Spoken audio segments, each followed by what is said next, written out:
Muy buenas tardes, nuevamente con todas las personas. Nuevamente me presento, soy Carlos. Estamos llevando a cabo el desarrollo del curso sobre Derecho Empresarial y sin antes agradecer nuevamente a los amigos de la Cámara Peruana de Comercio Exterior por el espacio que nos brindan día a día. Bueno, vamos a esperar por favor unos segunditos hasta que más personas se puedan incorporar al curso. Mientras voy nuevamente presentándome. Como les comentaba, el curso que se está desarrollando durante todo este mes es sobre el derecho empresarial. El día de hoy vamos a tocar concretamente un tema en particular que viene a ser acerca del análisis de la ley de títulos valores. De seguro, muchos jóvenes ya hayan escuchado alguna vez acerca de los títulos valores, ¿no?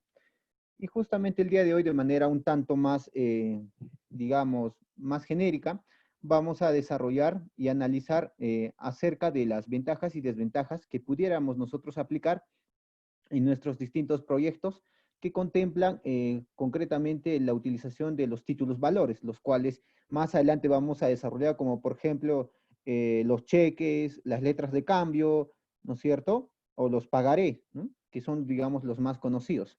Pero antes, por favor, nuevamente voy a invitar a todas las personas, si es la primera vez que se están uniendo, les invito a que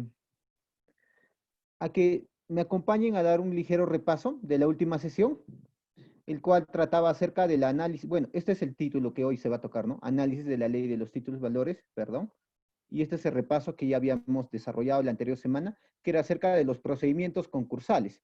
Y bueno, más en concretamente lo que se había visto o lo que se entendía acerca del procedimiento concursal, en este caso, principalmente era que se denominaba como un proceso administrativo que tenía o que buscaba una finalidad que era el de propiciar un ambiente idóneo para la negociación entre un acreedor y un deudor, ¿no? Sometido a un concurso. Bueno, para resumir, prácticamente un proceso concursal viene a ser también, digamos, parte del derecho concursal, que es una rama del derecho, el cual, digamos, establece los mecanismos más adecuados por los cuales tanto un acreedor como un deudor podían de repente llegar a un acuerdo o generar un ambiente idóneo en donde ninguno de los dos se vea tan perjudicado, ¿no? Hablamos de un ambiente en donde exista una empresa en que esté de repente con incapacidad económica o insolvencia económica, ¿no? De eso se había hablado justo la anterior semana. ¿Y qué pasa si es que esta empresa, imaginemos un escenario como el que hoy vivimos, está a punto de quebrar, ¿no? Porque de alguna manera no hay ingresos. Si la misma coyuntura ha hecho que esta empresa, por más exitosa que haya sido durante más de 20 años, pero este año lastimosamente la coyuntura no le permite de alguna manera ser solvente económicamente. Entonces, ¿cómo es que estas empresas, o cómo por el otro lado, de repente los acreedores, que son aquellas personas quienes de alguna manera se encuentran vinculados a esta empresa? Es decir, ya sean los proveedores de alimentos, ya sean los mismos trabajadores, o ya sea la SUNAT o alguna entidad financiera, ¿cómo es que de alguna manera puede optar por un procedimiento concursal para de alguna manera dar una solución un tanto más idónea, ¿no? Ante este escenario. A ver, como les comento, vamos a dar un ligero repaso y de ahí pasamos al tema de los títulos valores, ¿ya? Ok. Bueno, se había hablado acerca de que existen distintos procedimientos, ¿no? Uno de ellos era el tema del procedimiento ordinario, los otros eran los preventivos y por último el tema de quiebra. Cuando nosotros hablábamos acerca de los procedimientos concursales ordinarios, se dibujaban dos escenarios, ¿no? Uno de ellos era el tema de procedimientos ordinarios, pero por reestructuración patrimonial. Y la otra era por liquidación y disolución. Ahora, si es que nosotros hablábamos acerca de procedimientos concursales, ya también ligados al tema preventivo, la única opción que nosotros podíamos desarrollar era por acuerdo global de refinanciación. Y por último, se hablaba acerca del procedimiento concursal, ya también ligado al tema de quiebra. Y de seguro muchos se preguntarán, entonces, ¿qué es un procedimiento administrativo al fin y al cabo, no? Y si, de alguna manera, ¿cómo es que me va a ayudar a mí? La anterior semana se había dado algunas conclusiones con respecto a este tema y se había dicho de que este procedimiento concursal prácticamente otorga una viabilidad un tanto más, no solo económica, sino más corta ante, digamos, ante la opción, digamos, más general de poder desarrollar alguna demanda, ¿no? Por cobranza, yo que sé, sin ligar más que nada de repente a una denuncia, ¿no? Este procedimiento concursal era de repente un espacio en donde todo este proceso, si nosotros tomábamos por el lado más judicial, ¿no? Nos iba a durar pues alrededor de 3 a 5 años, pero si es que nosotros tomamos por procedimiento concursal, estamos hablando de menos de un año, ¿no? Entonces, este proceso concursal generalmente se utiliza o se opta en escenarios en coyunturales, como los habíamos indicado. A ver, de repente para resumir todo lo que ya la anterior semana se ha expuesto, habíamos comentado de que el procedimiento concursal ordinario se podía suscitar a petición de la misma empresa o también a petición de los acreedores, ¿no es así? En el caso de que fuera a petición de la empresa, es cuando la empresa de alguna manera ha evaluado sus últimos estados financieros y se ha visto en la incapacidad de repente económica de aún mantener. Entonces, lo que busca principalmente es tratar de sanear todas sus deudas, ¿no? Ante eso, lo que se requería, o como requisitos básicos, era que un tercio de las obligaciones se encuentren vencidas, ¿no? Y lo otro es que existe una pérdida mayor a un tercio de capital social.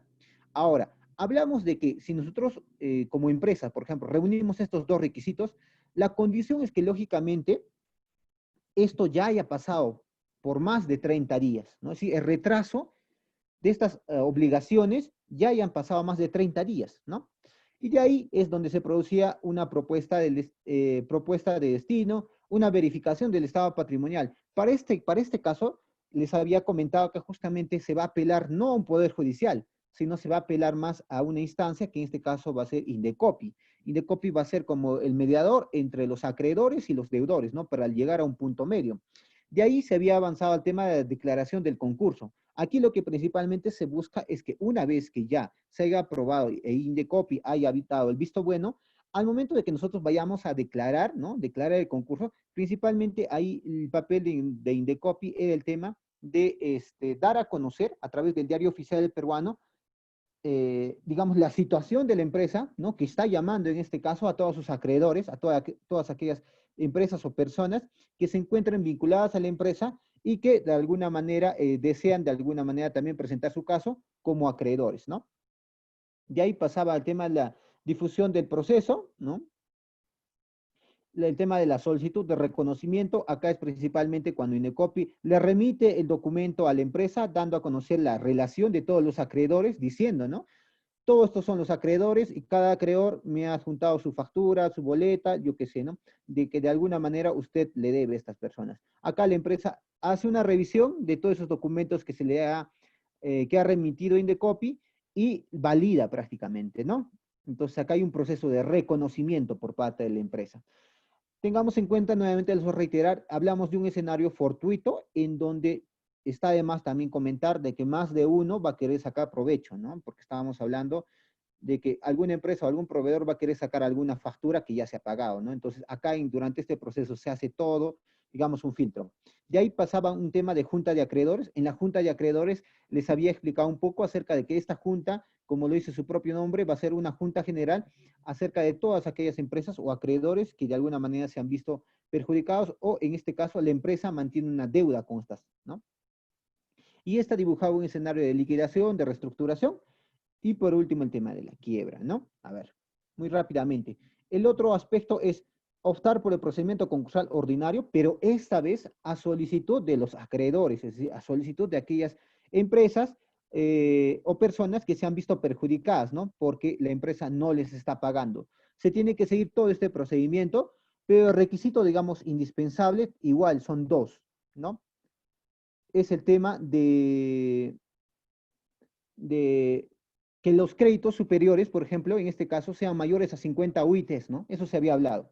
Es decir, que la suma de las deudas deben ser mínimamente de 50 UITs. Una UIT es equivalente a 4.300 soles, ¿no? Entonces, solo es cuestión de multiplicar 50 por 4.300 soles. Ese monto, digamos, es el monto básico, por lo cual, digamos, los acreedores tenían la opción de acudir al procedimiento concursal. Ahora, no necesariamente, imaginemos, yo soy un trabajador y obviamente no voy a poder llegar a ese monto, ¿no es cierto? Pero yo lo que sí puedo hacer es aliarme con las distintas empresas que también se han visto perjudicadas porque la empresa no les paga. Entonces, uniéndonos entre todos, posiblemente sí lleguemos al monto de 50 UITs, y una vez que nosotros demos a conocer que entre todos sí llegamos a los 50 UITs, y lo otro, demostrando de que más de 30 días esta empresa no nos paga, podemos hacer la solicitud de admitir al proceso concursal. ¿Qué más? Bueno, la otra opción que se había hablado era por un procedimiento concursal preventivo.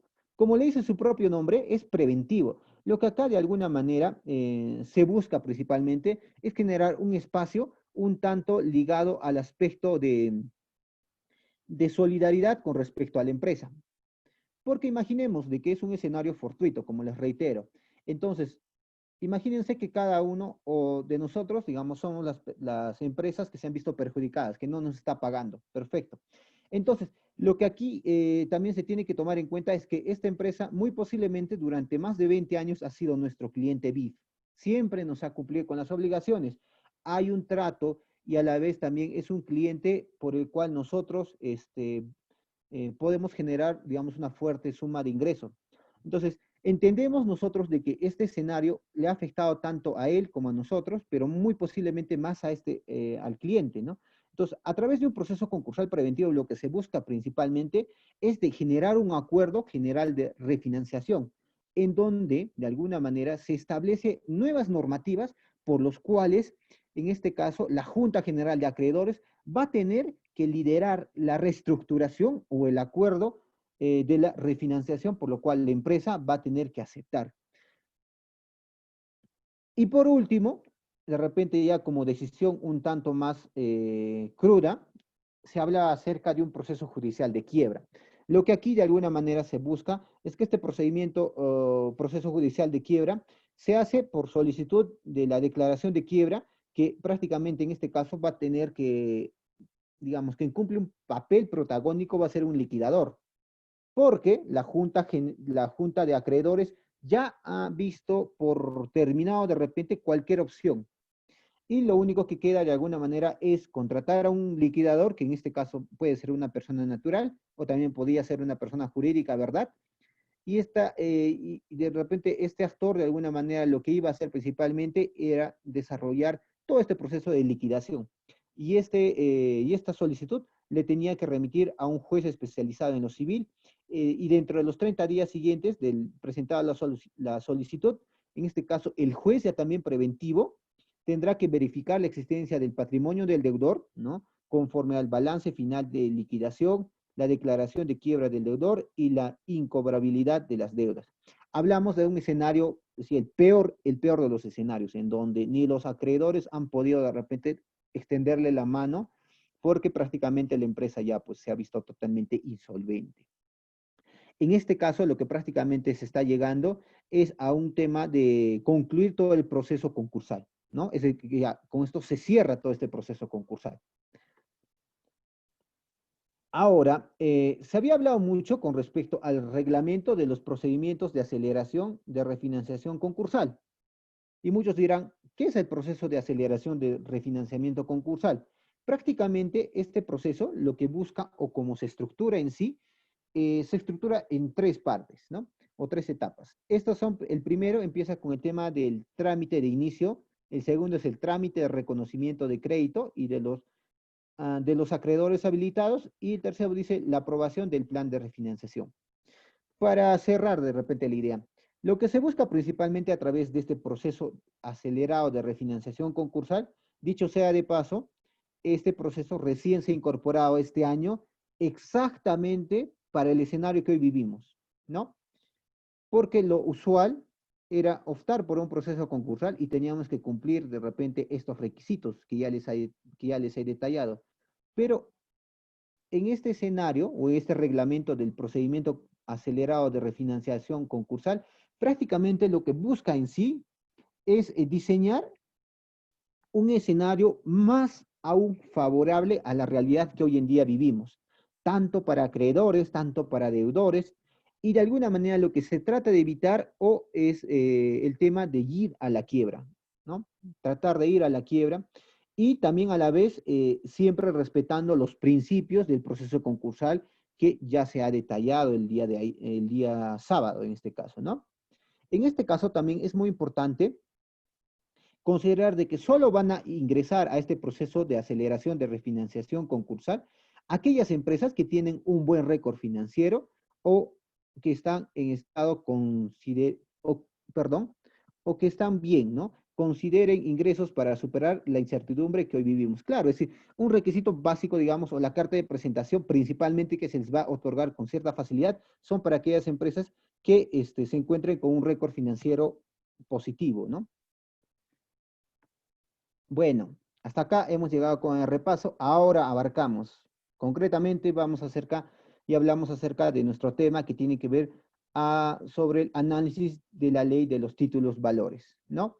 A ver, entonces, la pregunta de fondo sería, y a la vez les comparto, ¿qué podemos entender nosotros al momento de hablar de los títulos valores? O de repente, ¿qué es lo primero que llega a nuestra mente al momento de hablar acerca de los títulos valores? ¿Mm? De igual manera, les brindo el espacio de los comentarios para que ustedes de alguna manera puedan dar a conocer qué es lo que ustedes pueden entender acerca de los títulos valores. ¿Mm?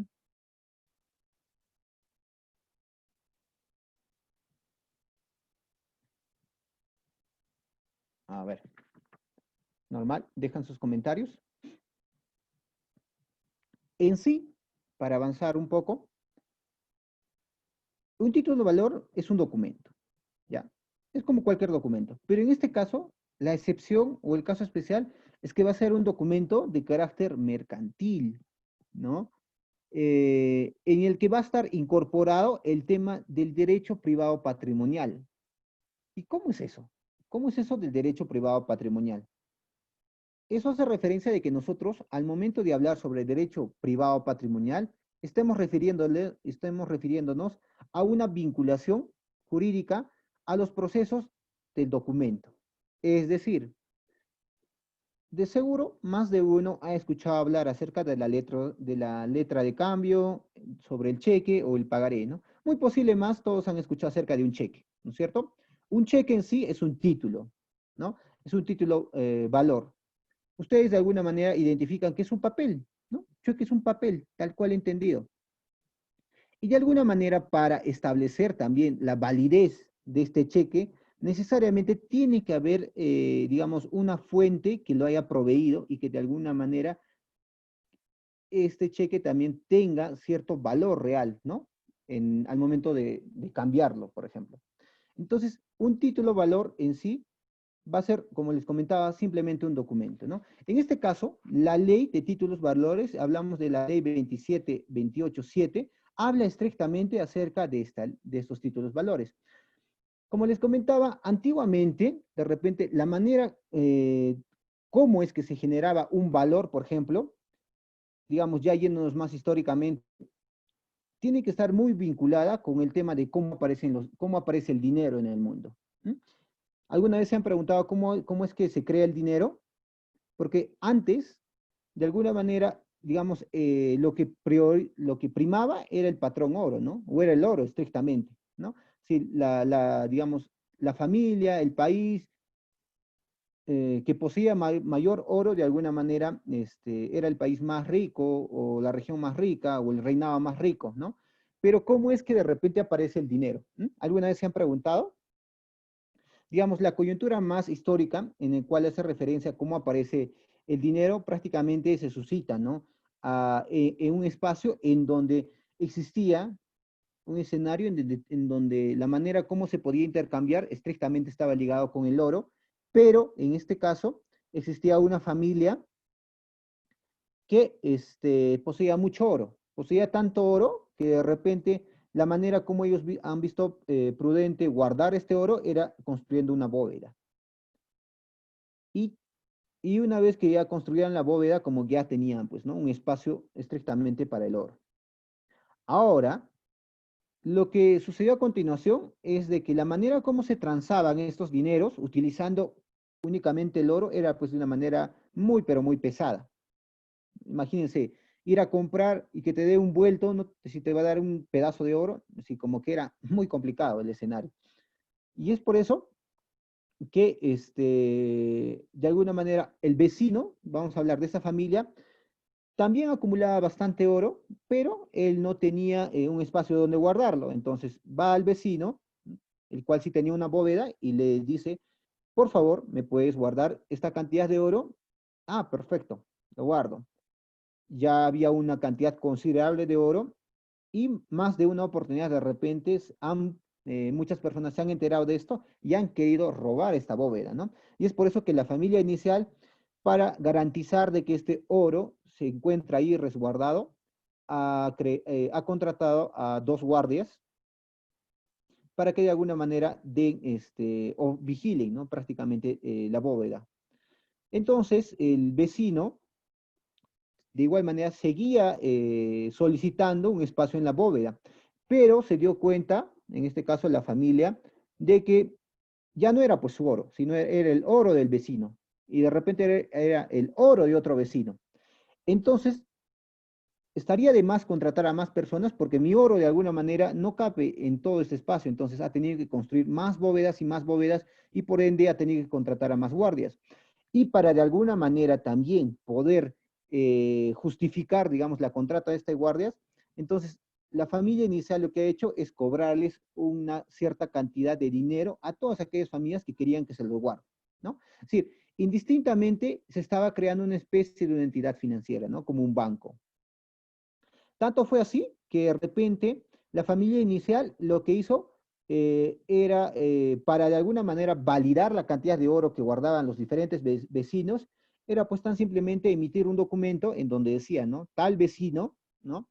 Está guardando tanta cantidad de oro, ¿no? Y punto. Cada vez que el vecino venía y sacaba oro, era como se le restaba, ¿no? La cantidad. Entonces, este escenario, de alguna manera, da cabida a que, digamos, al sistema financiero que hoy en día cada uno de nosotros conocemos. Si ustedes se dan cuenta, ese papelito fue de repente tan conocido en la zona que para el tema de la comercialización ya no era necesario que yo tenga que ir y sacar mi oro de la bóveda. Muy posiblemente ese papelito podía servirme para que yo de hoy en adelante pudiera desarrollar, digamos, las transacciones. Es decir, yo podía ir al mercado, adquiría una cantidad considerable de mercancía y muy posiblemente le podía entregar el papelito diciéndole de que ya también este papelito, ¿no? Que garantiza que yo tengo esa cantidad de oro en la casa de la familia que tiene las bóvedas, te va a dar. Entonces, si ustedes se dan cuenta, de alguna manera muy, digamos, muy incipiente, se está ya generando un documento que tenga cierto valor. Es así que de repente hoy en día el billete cobra vida, ¿no?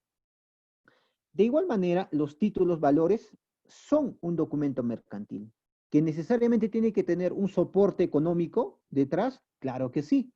Y no solo eso, sino de repente más que un soporte económico, también tiene que tener una confianza, porque tanto es así que simplemente un documento va a tener que darme ese respaldo de que más adelante yo en el momento que vea más adecuado voy a hacer uso de ese papelito que es un título, ¿no?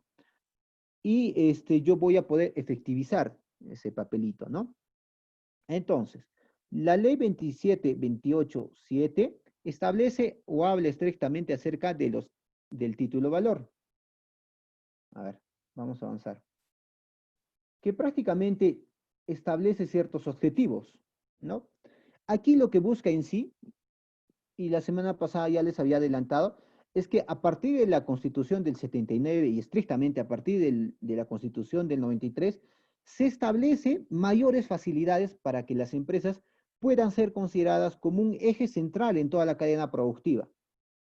Tanto es así, de repente, que se establecen leyes como la actual, que de alguna manera lo que busca es que no solo se utilice el dinero en efectivo como única herramienta por los cuales yo como empresario voy a tener que transar cualquier bien, cualquier servicio, ¿no? También existen los títulos valores, que en este caso también va a ser considerado como una moneda que va a ser el eje central del comercio, ¿no? dentro de la propia ley también se encuentra el tema de las funciones de los títulos valores. Existen múltiples funciones, pero las más principales de repente se generan en tres escenarios. Uno es la función social. ¿Qué quiere decir eso? Que evita el tema del tráfico. ¿A qué estrictamente hago referencia con eso? Imaginemos de que nosotros tenemos, digamos,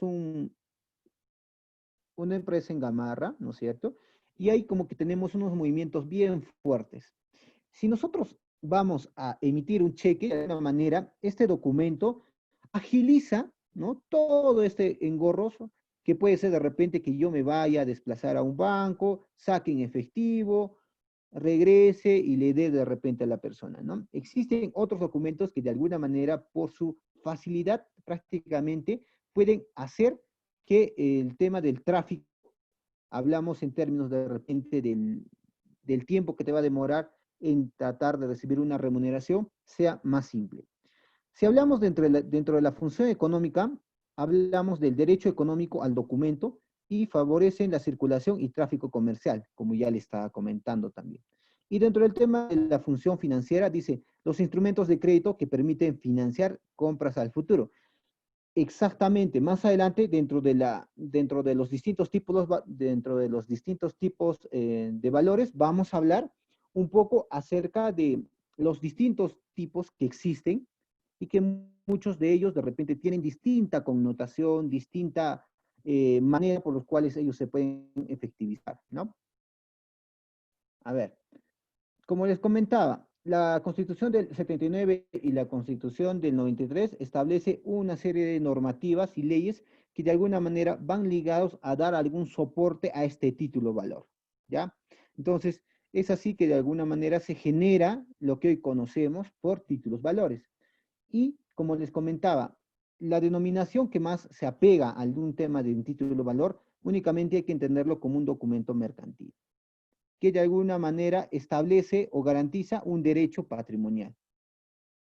De seguro, muchos de nosotros han escuchado acerca de las letras de cambio, el pagaré, el cheque, certificados bancarios, certificados de depósito, valores mobiliarios, ¿no? Estos títulos, por ejemplo, son conocidos más como o entran en la connotación de materializados, porque estos sí se pueden materializar cuando nosotros vamos a la entidad correspondiente y lo podemos efectivizar. Por otro lado, también existe el valor electrónico, que son anotaciones en cuentas y registros. En este caso, adquieren la connotación de ser desmaterializados, porque el valor electrónico establece una nueva estrategia, ¿no? Que hoy en día se adopta para que estos distintos pagarés, cheques, letras de cambio, certificados y demás se manejen de manera virtual a través de la firma digital y lo que fuera, ¿no? Entonces, hoy en día no solo se habla de títulos valores tal cual nosotros lo conocemos, sino también existe el valor electrónico que de alguna manera se amolda más a nuestras necesidades y que más de repente a este escenario que hoy en día vivimos, ¿no? Entonces, dentro del tema del valor en títulos, hablamos de los títulos bajo la connotación de materializados, se estructura el tema de actividades circulatorias, de requisitos formales, los cuales nosotros tenemos que reunir para poder acceder o emitir uno de esos documentos. Y por el otro lado, al momento de hablar acerca del valor electrónico, lo que se hace principalmente es establecer el soporte, un soporte tecnológico en donde de alguna manera este soporte electrónico, si bien es cierto, también tiene un costo, pero de alguna manera, digamos, se contrarresta en el de reducir los costos por el tema de poseer una chequera, de poseer una firma, no sé, pues ya sea en tiempos posiblemente, o el otro sería en, de repente, bajo escenario que hoy en día vivimos, ¿no?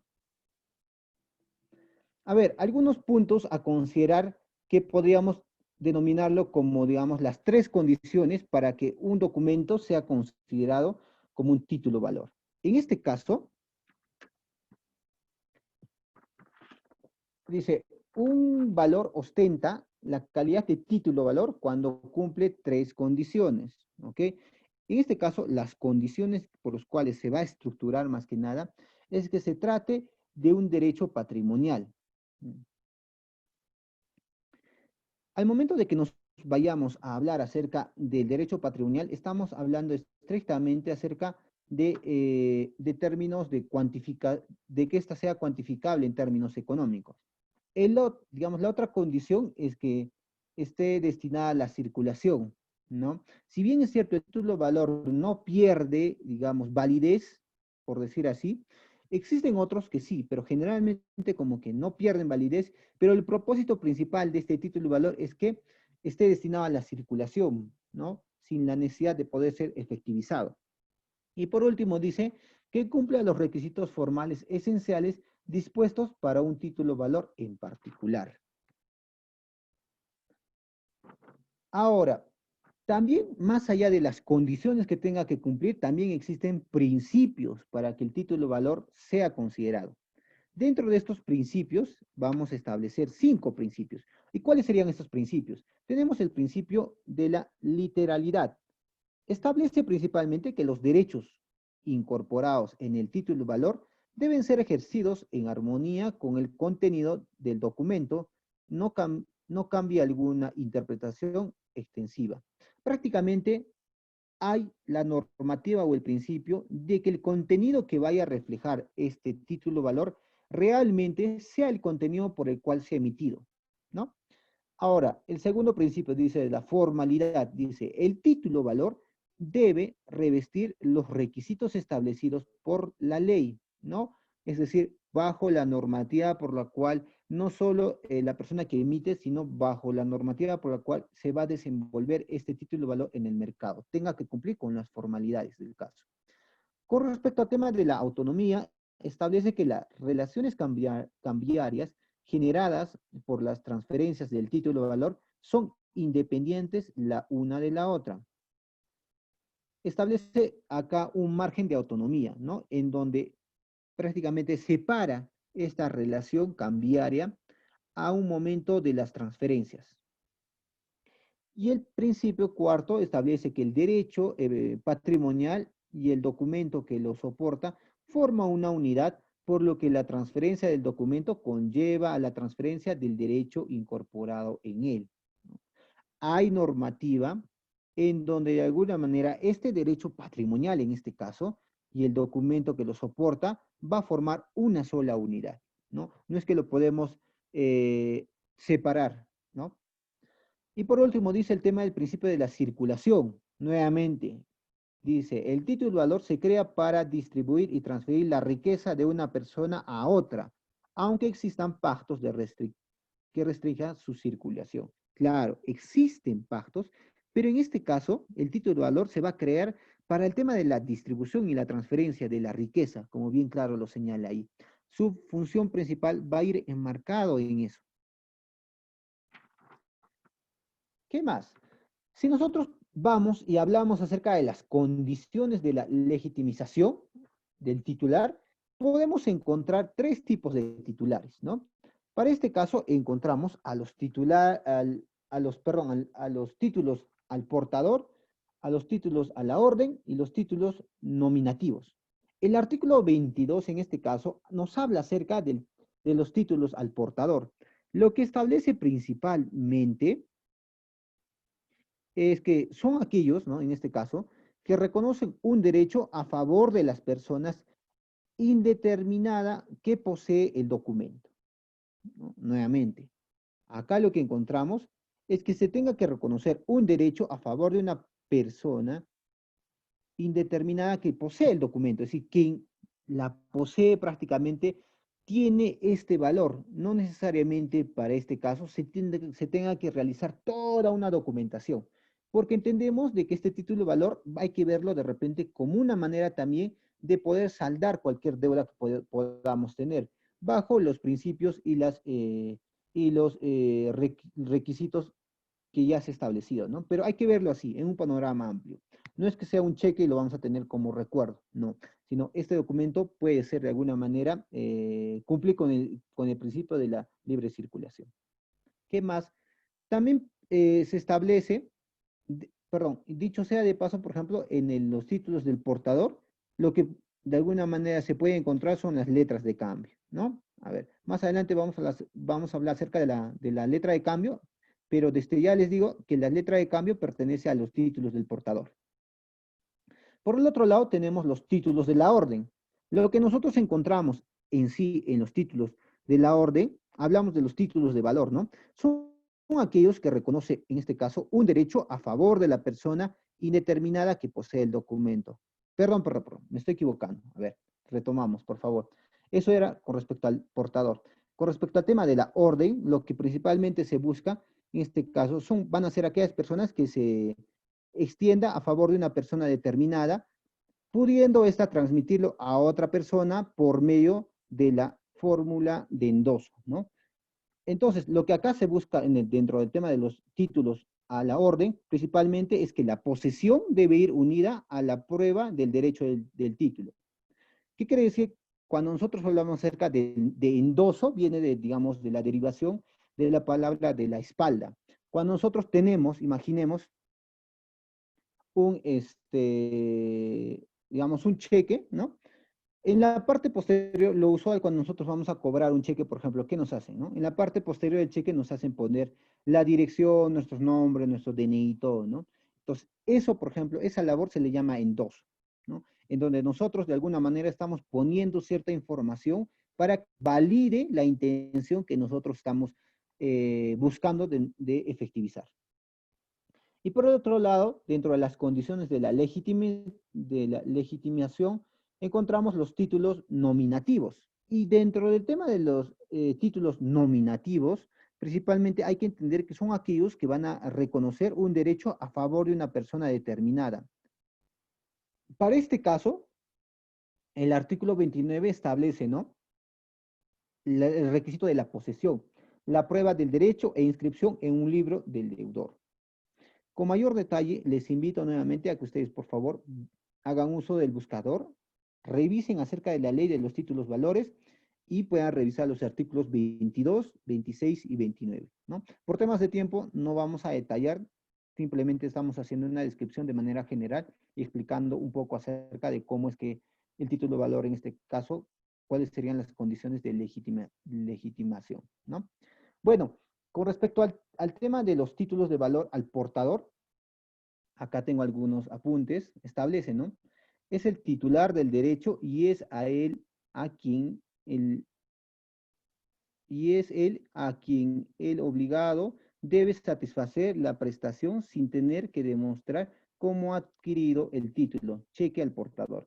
Prácticamente, nuevamente reiteramos, en portador lo que se establece en sí es que aquella persona que reconoce un derecho debe establecer una prerrogativa en donde se dé a conocer que este título se va a dar validación a aquella persona quien la posea. En concreto, los títulos de la orden, en este caso, nuevamente, principalmente lo que encontramos acá son las letras de cambio. Más adelante vamos a hablar acerca de las letras de cambio y van a entender a qué hace referencia de los títulos a la orden. Y lo otro es con respecto a los títulos nominativos. Principalmente son aquellos en los que se designa como titular a una persona determinada. Para este caso, principalmente, también hay que establecer que es necesario, ¿no?, que el deudor, en este caso, notifique la emisión que se está desarrollando. Y si nosotros hablamos acerca de la circulación de los títulos valores, estrictamente lo que nosotros podamos encontrar, en resumen, es que bajo la forma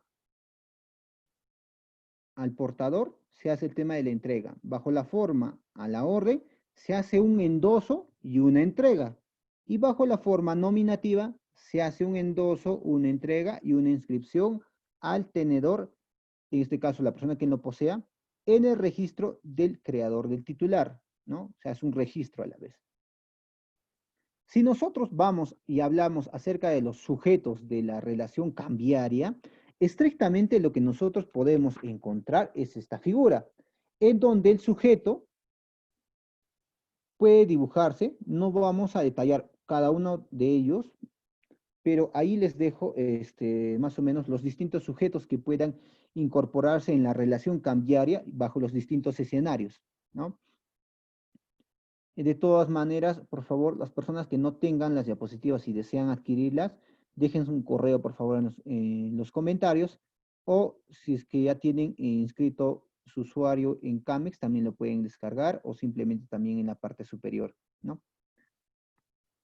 A ver. Lo otro que nos toca hablar es con respecto acerca de la clase de títulos valores. Existen muchas clases, como les había comentado, pero estas clases, ¿no? Según Halle, en este caso, lo establece de la siguiente manera. Vamos a detallar de manera un tanto muy, pero muy ligeramente, digamos, la clase de título valor según su estructura. Según su estructura, encontramos un título, digamos, causal. En este caso, es cuando explica la razón o motivo de la emisión. En este caso, por ejemplo, el pagaré. Y por el otro lado, si es abstracto, es principalmente cuando no lo hace, ¿no? Cuando nosotros hablamos según el derecho, un título valor puede ser de crédito. Cuando nosotros hablamos nuevamente de que este sea de manera bajo el tema de crédito, principalmente estaríamos haciendo referencia, ¿no es cierto?, de, de generar un espacio en donde este derecho también tenga una validez por la parte quien lo va a, digamos en este caso, por alguna entidad que está emitiendo en este caso, ¿no? El título valor. Ahora, si nosotros hablamos con respecto al tema corporativo, es cuando incluye, en este caso, un derecho de membresía sobre una persona jurídica, ¿no? Por ejemplo, un tema del certificado de acciones. Y y es respectivo cuando el derecho incorporado hace alusión a un bien mueble, en este caso. Cuando nosotros, por ejemplo, establecemos que un título valor es completo, en este caso se establece cuando ostenta todos los requisitos formales esenciales para su modalidad. En este caso, hay que tener en cuenta que es importante cuando por lo menos encontramos, digamos, la firma del aceptante en este caso, ¿no? O es blanco cuando no se encuentran requisitos algunos, ¿no? También se puede dar un título valor en blanco, claro que sí se puede dar, pero eso de alguna manera es bajo otra prerrogativa, bajo otras condiciones. Y finalmente, digamos para resumir, también podemos encontrar que el título valor en este caso es materializado cuando su soporte es por medio físico, ¿no es cierto? Hablamos. Y por el otro lado es desmaterializado cuando consta de un medio virtual o electrónico. Para este caso existe, bajo la misma ley de títulos valores, existe, digamos, esos dos escenarios, material y no material, ¿no? Lo siguiente es con respecto a, mira, por ejemplo, la letra de cambio, los cheques, digamos que son los más tradicionales, ¿no? Pero también existen varios, por ejemplo, la factura conformada, los títulos de crédito de hipoteca, acciones, certificados de depósito y demás, ¿no? Que son de crédito y los otros que son y los otros documentos que en este caso van o títulos valores que establecen más de 20 títulos valores. Tengo el conocimiento, y de seguro ustedes, que los que más usualmente son comerciales, por decir así, en verdad todos son válidos. Digamos, los más comerciales son los tres, ¿no? Es la letra de cambio, el cheque y el pagaré. Así es que a continuación vamos a dar una pequeña explicación acerca de qué comprende cada uno de estos documentos o títulos valores. Cuando nosotros hablamos un poco con respecto al tema de la letra de cambio, habíamos estructurado que esta letra de cambio vendría a ser dentro del tema de la clasificación de los títulos valores, el título valor a la orden. A ver, nuevamente, cuando nosotros hablábamos de que este era un título valor a la orden, se daba a conocer en este caso que son aquellos que se extienden a favor de una persona determinada, pudiendo esta transferirlos a otra persona por medio de la forma del endoso, ¿no es cierto? Entonces, lo que nosotros encontramos como, o podemos describir dentro del contexto de la letra de cambio, es que viene a ser aquel título de valor, lógicamente, que va a estar que incorpora en este caso una orden de pago incondicionada, ¿no? Dada por el que emite, en este caso, la letra, para, para que al vencimiento, ¿no? Le pague a otra tercera persona una suma de dinero que consta en la letra. Un ejemplo para entender mejor qué es una letra de cambio. Imaginemos que el señor André, ¿ya? El señor André en este caso va a ser un señor que quiere comprarse una camioneta, ¿ya? Un coche. En este caso, esta compra que lo va a hacer a una concesionaria. Esta concesionaria va a emitir una letra de cambio en este caso. En este caso, la cual va a incorporar dentro de un orden de pago la suma de 20.000 soles, ¿no? Entonces, dicha orden en este caso de pago va a estar dirigido estrictamente hacia el señor André, ¿no? Porque él es la persona quien está adquiriendo el auto, el cual por un convenio de contrato va a tener que pagar en la fecha de vencimiento establecida en la letra, ¿no? La cantidad pactada. Si en este caso, ¿no? Si la letra de cambio en este caso va a vencer el día, en este caso, imaginemos 28, ¿no es cierto? El señor André necesariamente tiene que pagar los 20.000 soles porque de alguna manera, a través de esta letra de cambio que se le ha dado por parte de la concesionaria, le está permitiendo al señor André, de alguna manera, establecer un escenario en donde el señor pueda tener un documento, o puede, en este caso, pueda tener su camioneta sin la necesidad de pagar en efectivo. ¿Mm? Eh, Indudablemente que este escenario se dibuja bajo ciertas restricciones o normativas, pero a grandes rasgos la idea general va por ahí, ¿no? Ahora, si nosotros hablamos acerca de el pagaré, en este caso el pagaré nuevamente es parte de un título valor, es uno de los más tradicionales. En este caso es un documento, ¿no? Que va a ser escrito mediante el cual una empresa va a tener que comprometerse a pagar al tenedor, o en este caso, digamos, a la persona, al tenedor de pagaré, una determinada cantidad de dinero en una fecha acordada previamente. Entonces, muchos dirán, entonces, ¿en qué se diferencia un pagaré de una letra de cambio? Si al fin y al cabo es como una disposición con la finalidad de pagar más adelante, ¿no? No pagar en este momento. Digamos, la diferencia que nosotros podamos encontrar estrictamente es que la letra de cambio, quien lo va a emitir, digamos en este caso, el pagaré es el deudor. En el otro caso ya también es el acreedor, ¿no? Digamos, ahí hay una muy clara diferencia con respecto a el pagaré con la letra de cambio.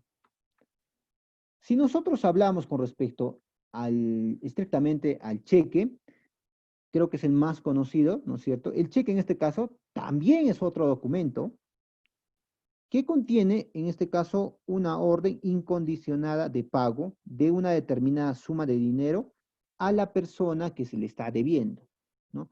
El procedimiento normal que cotidianamente se utiliza es lo que ustedes pueden visualizar en la pantalla, ¿no?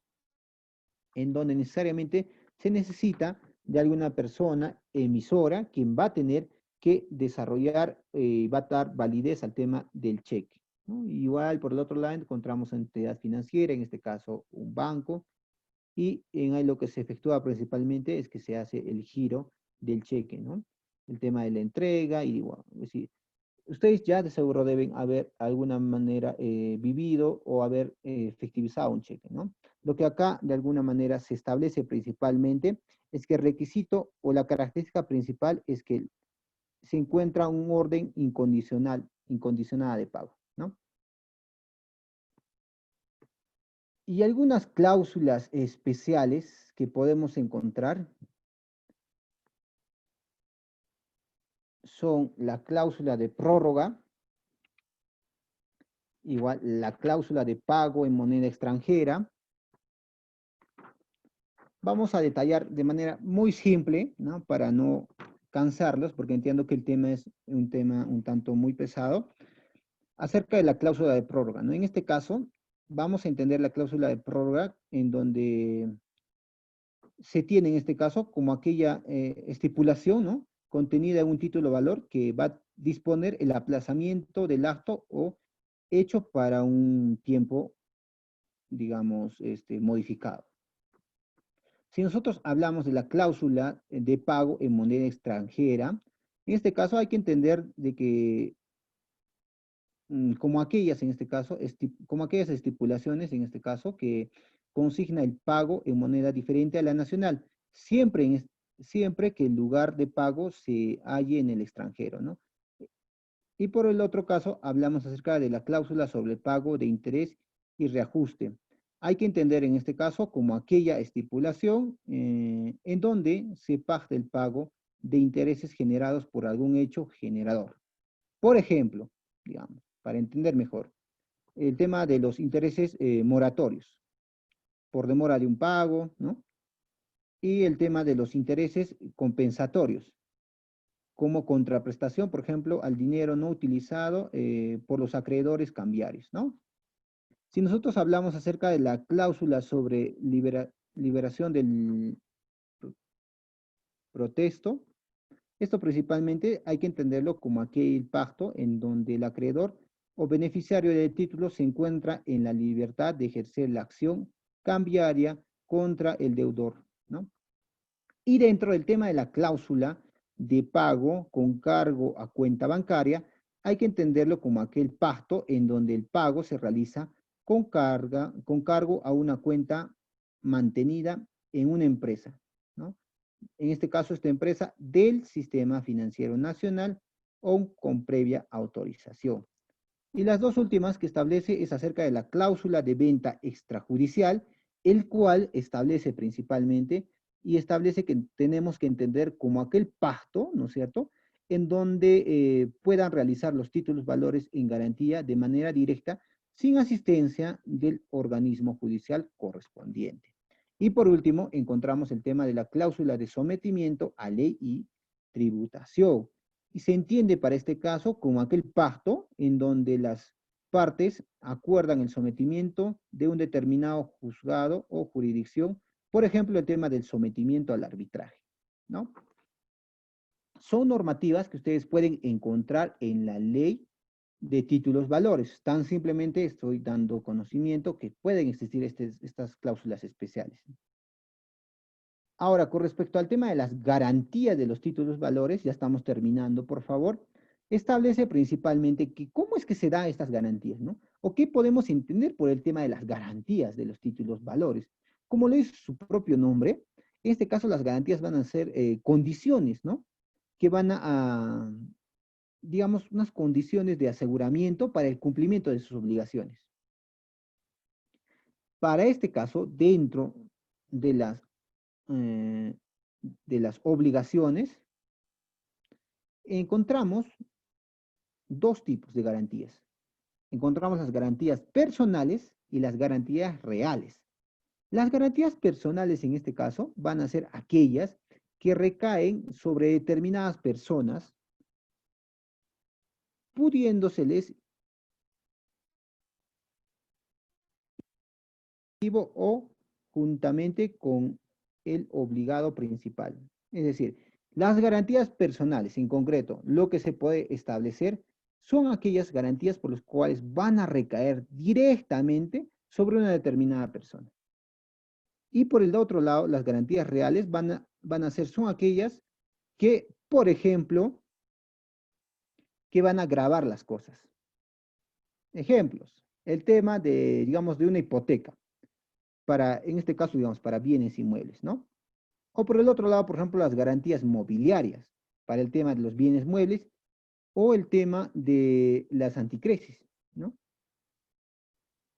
En este caso, ¿no? Los títulos valores, al ser, digamos, estos bienes muebles, pueden ser consignados a la vez, ¿no? Como garantías mobiliarias conforme a la ley de la materia, es decir, a la ley de los títulos valores. Y por último,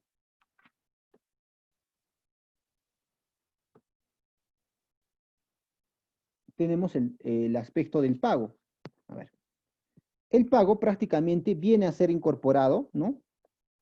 Como una acción por el cual se da satisfacción al interés generado para el cumplimiento de las obligaciones a favor, en este caso, del acreedor o beneficiario del título valor. Lógicamente, aquí el pago ya prácticamente es la parte en donde se tiene que concretar la transferencia, ya sea del título valor, para el tema del cumplimiento de sus obligaciones, ¿no? Bueno, chicos, agradecerles bastante. Entiendo de que el tema que hemos tratado hoy en día es de un carácter un tanto más riguroso, de un tanto más normativo. Agradecer bastante eh, por sus comentarios, si es que hubiera, preguntas también de igual manera. Y con esto estaríamos dando pie al culmino de la sesión del día de hoy. El día miércoles, nuevamente, les hago la invitación. Vamos ya también a hablar acerca del protesto. ¿Qué es el protesto? Desde ya les dejo el tema para que muchos de ustedes, si están interesados, ya vayan indagando, vayan buscando sobre el tema y a la vez vayan estructurando alguna inquietud o pregunta que vaya a surgir, ¿no? Agradecer reiteradas veces a la Cámara Peruana de Comercio, a los amigos de CAMEX por el espacio que día a día nos va brindando, ¿no? Muchas gracias nuevamente y hasta la próxima. Permiso.